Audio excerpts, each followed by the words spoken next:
മലപ്പുറത്ത് വയോധികനെ കാണാനില്ല എന്ന് പരാതി. 96 വയസ്സുള്ള വളാഞ്ചേരി സ്വദേശി പോക്കറിനെയാണ് ഇന്നലെ മുതൽ കാണാതായത്. ചേരുകുളം പ്രദേശത്തെ കുറ്റിക്കാടിനടുത്ത് പോക്കറിന്റെ ചെരുപ്പുകൾ കണ്ടെത്തി. പോലീസും ഫയർഫോഴ്സും ഡോഗ് സ്ക്വാഡും പ്രദേശത്ത് ഇപ്പോൾ പരിശോധന നടത്തുന്നുണ്ട്. ഗോകുൽ കെ വേണുഗോപാൽ വിവരങ്ങളുമായി. ഗോകുൽ, വിശദാംശങ്ങൾ.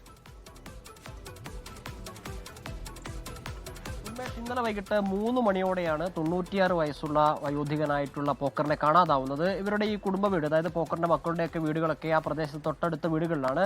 ഒരു വീട്ടിൽ നിന്ന് മറ്റൊരു വീട്ടിലേക്ക് പോകാനുള്ള സാഹചര്യങ്ങളൊക്കെ ഉണ്ടാവാറുണ്ട് എന്ന് പറയുന്നു. എന്നാൽ വൈകിട്ട് 3 മണിക്ക് പോയതിനു ശേഷം മറ്റു സ്ഥലത്തുണ്ടോ എന്ന് വീട്ടുകാർ വിളിച്ച് അന്വേഷിച്ച സമയത്താണ് അവിടെ എത്തിയിട്ടില്ല എന്ന് മനസ്സിലാവുന്നത്. പിന്നീട് നടത്തിയ പരിശോധനയിൽ ചേരുംകുളം എന്ന് പറയുന്ന സ്ഥലത്ത് കുറ്റിക്കാടിനടുത്ത് വെച്ചിട്ട് ഒരു കോറിയുടെ സമീപത്ത് വെച്ചിട്ട് ഈ പോക്കറിന്റെ ചെരുപ്പ് കണ്ടെത്തി. അതിന്റെ അടിസ്ഥാനത്തിൽ ഇന്ന് രാവിലെ മുതൽ പോലീസും ഡോഗ് സ്ക്വാഡും ഉൾപ്പെടെയുള്ള ആളുകൾ അവിടെ പരിശോധന നടത്തുന്നുണ്ട്. ഈ കോറിയിൽ വെള്ളവുമുണ്ട്. വെള്ളത്തിൽ സ്കൂബ സംഘങ്ങൾ ഉൾപ്പെടെയുള്ള ആളുകൾ ഇപ്പോൾ തിരഞ്ഞുകൊണ്ടിരിക്കുകയാണ്. 2 ചെരുപ്പുകളാണ്. 2 ചെരുപ്പുകളും ഏകദേശം അടുത്തടുത്ത സ്ഥലത്ത് നിന്നാണ് കണ്ടെത്തിയിട്ടുള്ളത്. ഈ ക്വാറിയും ഈ പോക്കറിന്റെ വീടും തമ്മിൽ വലിയ ദൂരമൊന്നുമില്ല. പക്ഷേ പ്രായമായ മനുഷ്യരാണ് എന്നുള്ളതാണ് അതിലൊരു പ്രധാനപ്പെട്ട കാര്യം. ഇന്ന് രാവിലെ മുതൽ നാട്ടുകാരും ഫയർഫോഴ്സും പോലീസും സ്കൂബ സംഘങ്ങൾ ഉൾപ്പെടെയുള്ള സംവിധാനങ്ങൾ അവിടെ കേന്ദ്രീകരിച്ച് പരിശോധന നടത്തുന്നുണ്ട്. ഉന്മേഷ്, ഗൂഗിൾ കെ വേണുഗോപാലാണ് വിവരങ്ങൾ നൽകിയത്. ലോകത്തെവിടെയായാലും ഏത് സമയത്തും 24 വാർത്തകളും ഓഗ്മെന്റഡ് റിയാലിറ്റി പാക്കേജുകളും എക്സ്പ്ലെയിനറുകളും വിശദമായി കാണാൻ ഞങ്ങളുടെ യൂട്യൂബ് ചാനൽ നിങ്ങൾക്ക് സബ്സ്ക്രൈബ് ചെയ്യാം.